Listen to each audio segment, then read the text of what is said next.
전해철 행정안전부 장관의 전 보좌관 가족이 3기 신도시 예정지 땅을 투기했다는 의혹에 대해서 경찰이 국토교통부와 경기도청 등을 압수수색했습니다. 부동산 투기 의혹을 받는 대상자는 500명을 넘는 등 경찰 수사 규모도 갈수록 커지고 있습니다. 홍민기 기자입니다.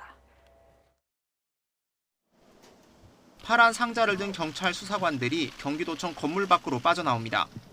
전해철 행정안전부 장관의 전 보좌관 가족이 3기 신도시 예정지 땅을 투기했다는 의혹과 관련해 경찰이 압수수색에 나선 겁니다. 오늘 프랜스 작업은 이루어지지 않았습니까? 어때요?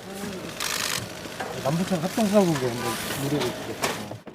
국토교통부와 경남 진주 LH본사, 안산시청도 압수수색 대상에 올랐습니다.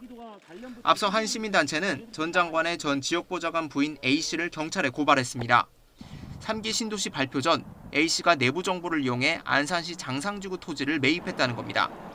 1,500제곱미터를 넘는 해당 토지는 송전탑을 끼고 있어서 농지로서 가치는 적은 것으로 알려졌습니다.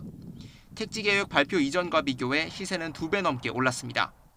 2년 전하고는 한 2배 가량 이렇게 상승이 됐다고 보면 되죠.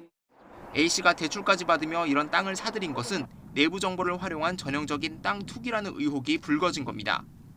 이에 대해 전 장관 측은 투기 목적의 부동산 매입이라고 단정할 수 없다고 반박했습니다. 이런 가운데 경기남부경찰청은 지난 19일부터 열흘 넘게 LH 전 현직 직원을 불러 조사하고 있습니다.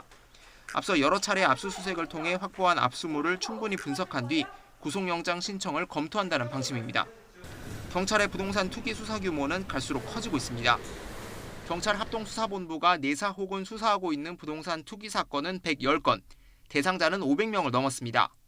서울경찰청은 추가로 수도권 공무원 1명과 공공기관 임직원 5명에 대해 투기 혐의가 있다고 판단하고 수사에 나섰다고 밝혔습니다.